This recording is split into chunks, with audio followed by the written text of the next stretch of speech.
Welcome to element 1 of week 3, make it Google friendly. So I've tried, this is a very long and convoluted topic, and it's probably going to confuse the heck out of most of you. So what I've tried to do is do the 80-20 on it. Shrink it down as much as possible and just give you 2 or 3 things to focus on initially that will help you get a result. Now, I guess, why do you want to make it Google friendly? That's probably a good place to start. And the reason you want to do that is so that people can find your website in Google and in YouTube and come to your website for free because they've done a search. You didn't have to pay for an ad for it. And you've got content there that they can enjoy and consume, and it gives them a chance to get to know you as the person who's running the website. Now, if you don't really know how Google search works, I actually encourage you to go and learn a little bit about it, because it's actually a lot more sophisticated than people think.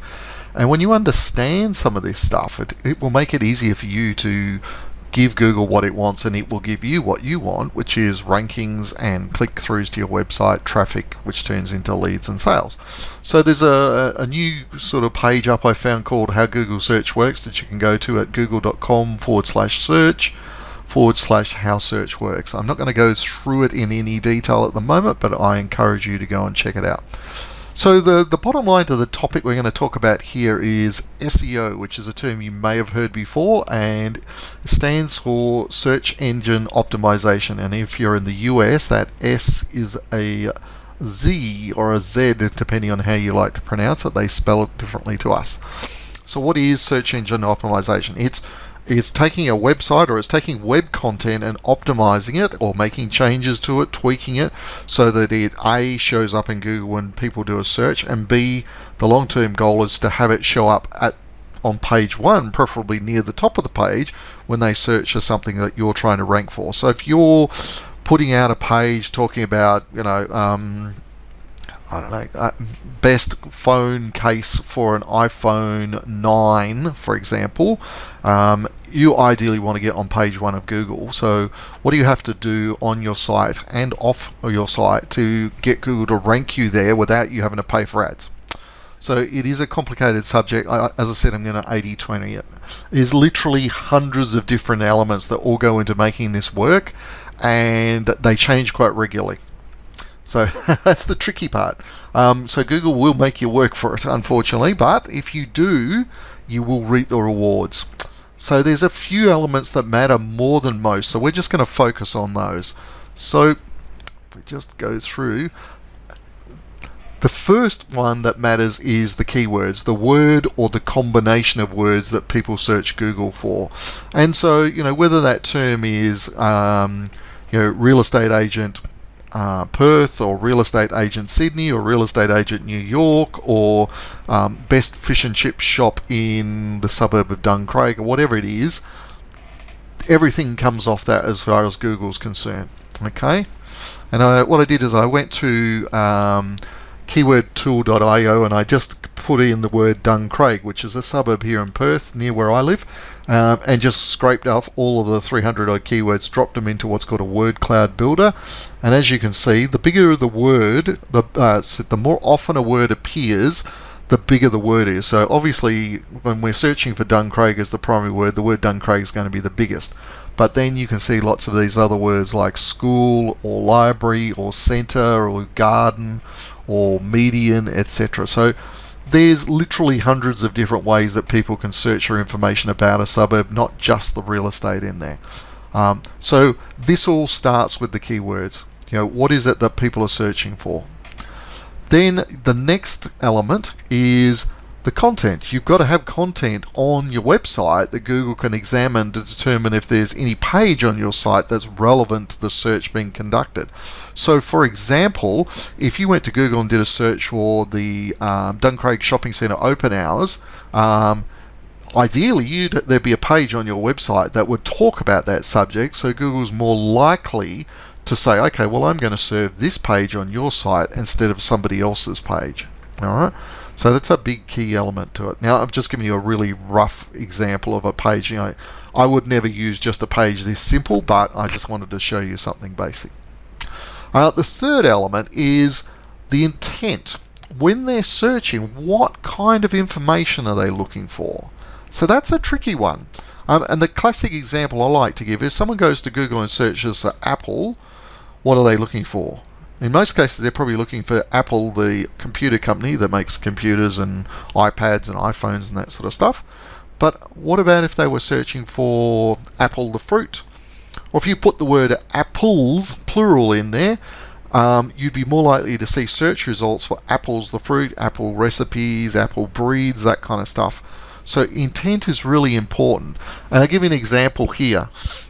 If someone just types in Duncraig Shopping Centre by itself, what are they actually looking for? Are they looking for the address? Are they looking for the phone number? Are they looking for the opening hours or the centre hours? What is it that they're looking for? And so you need to get smart over time about thinking about how much information you can put into your content so that you answer the intent. And quite often you could have one page on the Duncraig Shopping Centre that would cover things like the address, the phone number, the opening hours, the different shops in there, what's good and bad about it. And you could literally, that one page could rank for 5 or 10 or 20 or 50 keyword searches, but you've got one page that's got lots of great info on it. So that's why I say down the bottom, include as much useful information in your content to hit the intent behind what multiple people are searching for. Now I'm just going to pause and show you a quick example of a sample page that I did a while ago. So just hang on a sec. So I've got a page here on, so I live in the suburb of Innaloo. So I set this up as a sample site ages ago. I didn't do much with it. But there's a little coffee shop or a cafe around the corner from me called Cup&Co, which is great. And I actually went and interviewed the two owners of it, and you can see the video there where I interviewed them. And I wrote this blog post up, a WordPress blog post. So, this is the idea of having the answers to multiple intent on one page. So, I'm providing a review for those people that are searching for a review. I'm providing their address details and providing the names of the owners and what kind of food and coffee they sell, where's it located. Got a picture there of the two guys who run the business. I've got the address, I've got their opening hours. I've talked about the coffee and the fact that they use a particular brand of coffee, and I even link off to that page, and talk about some of the food that they sell, how many people they can seat in there, and the fact that patrons can bring their dogs, etc. I linked to their Facebook page, their Instagram profile, and I even chucked up a little Instagram, or embedded an Instagram post here. And then down the bottom, I even chucked in a Google map for people wanting to find it. So that is a much more helpful piece of content than just, hey, Cup&Co is located at 24 Muriel Avenue in Innaloo, and it's open from 9 till 5 Monday to Friday. So I can potentially rank for quite a lot of keywords when somebody's doing a search just from this one page. So just to prove the point, I actually ran a keywordtool.io search on Cup&Co and came up with 417 different potential keyword searches that people could make. Now, not all of these are relevant, but even if you just look, things like the menu, the opening hours, the pizza, what else? There must Cup and Cook. See, you'll get occasional wrong things there. Calories, images, all these sort of things. So, I could easily pull 5 or 10 or 15 different terms out of there and make sure that I mention something about all of them in the one page. And so that, as a piece of content, it has the ability to reach people searching with multiple different intents in the one page. We don't necessarily need to have 10 pages to handle each one piece or one intent that somebody's searching for. So it's really important to think about what's going on in people's heads when they actually start their search. So going back to the slides, hopefully that makes more sense to you now.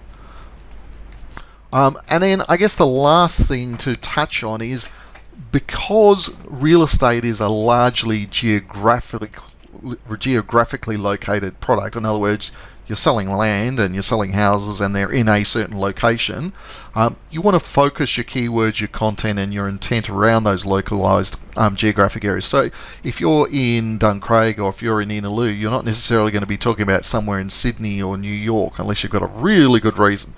So it's really easy to come up with a website that's got a lot of content about a localized area, which makes it very easy to rank for stuff over time in Google, so that you get lots more traffic coming through and start to get free traffic and free leads out of it.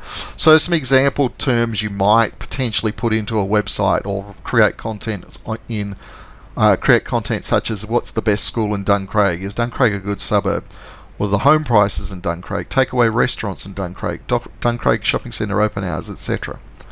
So keep in mind it's a community resource website first, so the content needs to be helpful to people who live in that community and also those considering moving into that community. So if you're selling houses in Duncraig and potential buyers are thinking of buying there, then you need to be providing content to give them all the reasons they should want to come and live in Duncraig, whether the location's great, the school's great. You could be reviewing schools, you can be talking about the shopping centre, you can talk about the fun things, how far it is away from the major attractions. There's lots of stuff there.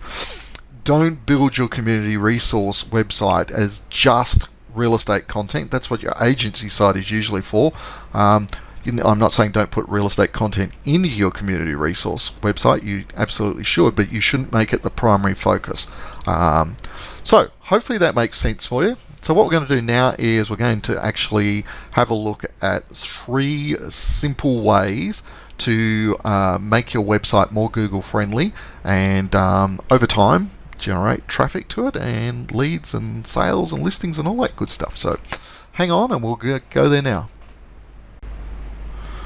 So I'm just going to show you a couple of really simple things that you can do in WordPress to get your SEO up and running without getting carried away, because there's 54 million things that you could do. So I'm just going to show you 1 or 2. So first thing, let's pretend we're going to do a new blog post, which is under the posts menu. And even if you were doing a new page, it would be exactly the same what I'm going to show you. So we're just going to click add new. And I want to assume that we're publishing an article or a blog post around the topic of the Duncraig Shopping Centre opening hours. So you'll open up in the editor, which I believe, if you see the term Gutenberg, that's what this editor is called currently. They changed it around not that long ago.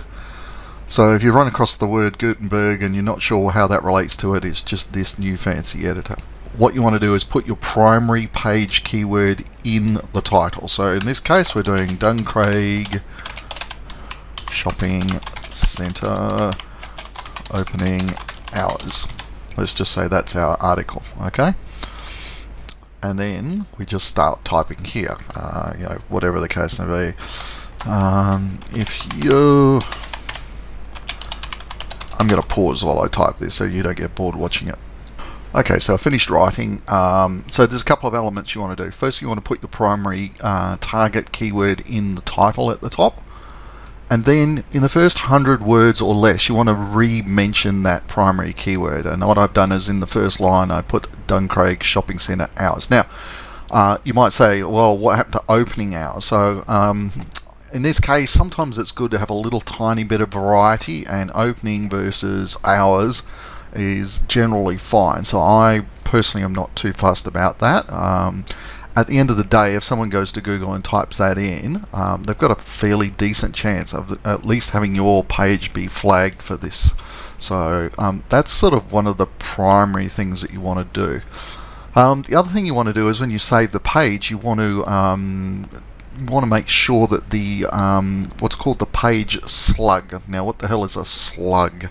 So let me show you what a slug is this way.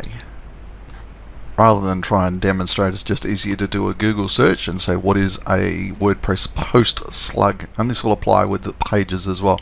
So it's basically this element of the URL. So with your website set up, if it's, in this case it is botanylifestyle.com, when we post this, there's going to be a / after that, and then we want some words there. And they're going to be normally 2 to 4 words. WordPress defaults by taking all the words in the title and putting them into the slug and putting a hyphen between each of them. You can see here the hyphen golden hyphen bird, for example. But what you want to try and do is manually change those so that you only have 2 to 4 as a rule. This is not a cast in sand and iron rule, but it's a good practice to get into. So we're just going to publish the page and make that change.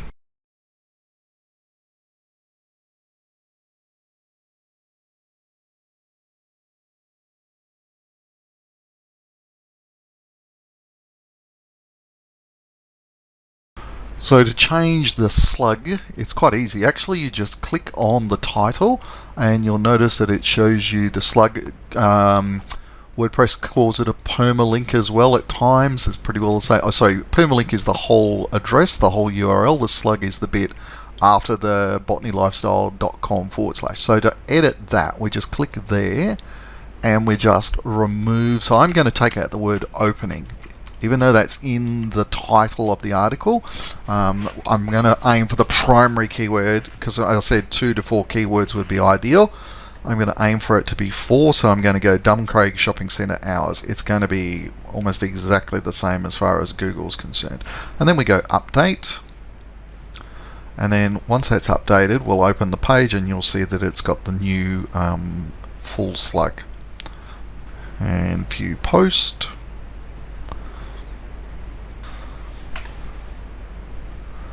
Okay, so we can see now it has Duncraig Shopping Centre hours, which is great. That's what we want. That's fabulous. Now to go back and make some more edits, we just click on this little edit post thing here.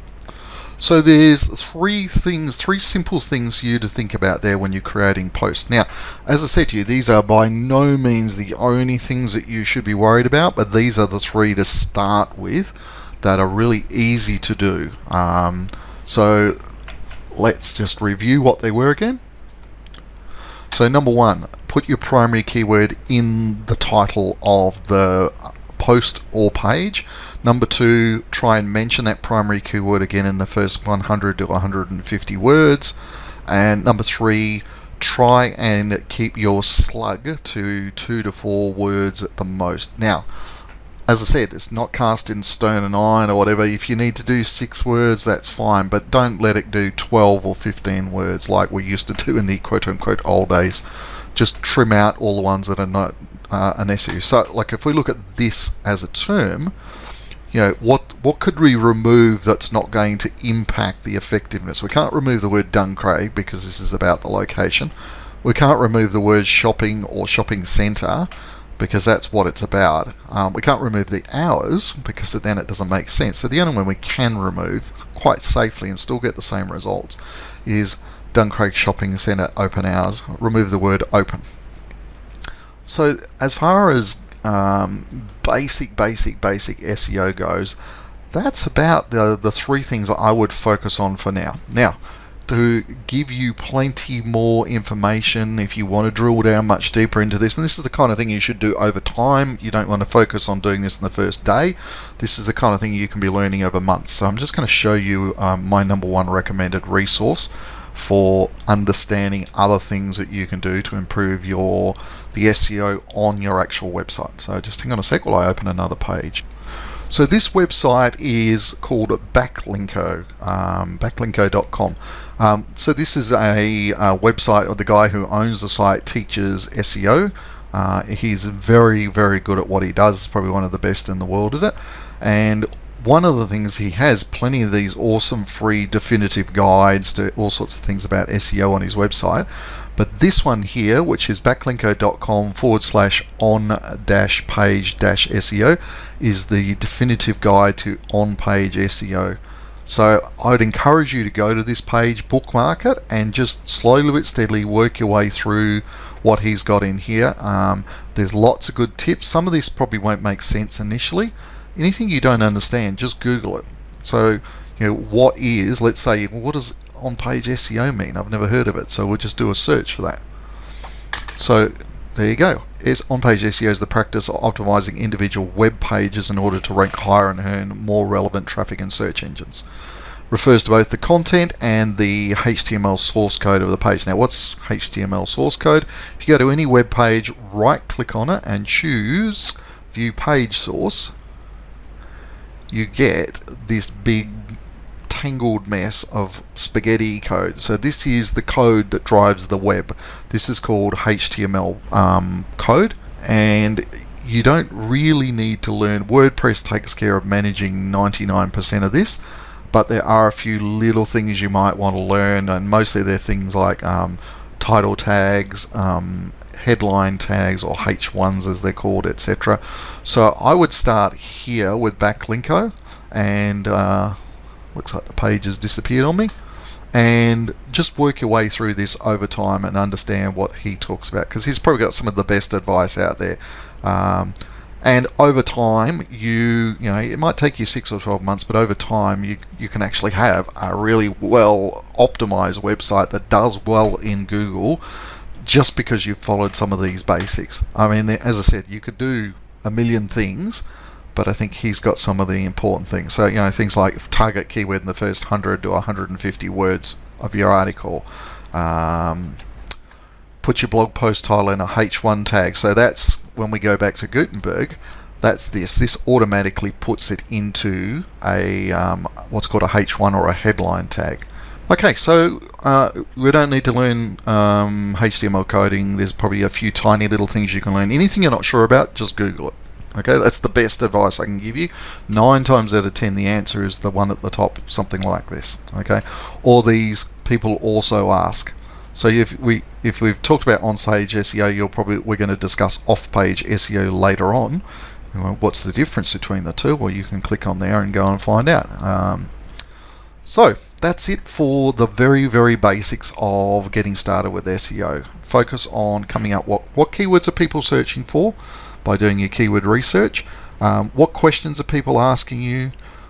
Creating content around those topics, doing a few basic things to optimize that content when you put it into your website, publishing it, and you're going to get an 80-20 out of that anyway. So that over time, as you add more and more content to your page, and because your website, as your site becomes more popular and people start linking to it, that helps get it more popular in Google's eyes, and that's where you start to rank for all these terms. When people go to, like we've looked at this keywordtool.io, for example, if people go here and type in, if I go here and type in Duncraig and come up with probably 300 plus different terms, over time you're going to actually start ranking for more and more of these terms, and people are going to find your site more and more in preference to some of the alternatives. And you could end up, for example, ranking higher for the term, done right, you could rank higher for the term Duncraig Library or Duncraig Medical Centre than their actual website in some cases. And you don't necessarily want that, but the whole point of this is just so that people come to recognize that it's a great resource for locals to use, and so that it becomes the source that they go to for all the information they want. And when they're there, they get to see you regularly, they get to hear from you regularly, and they also get to know that you're in real estate, and that builds that know, like, and trust that I talk about all the time.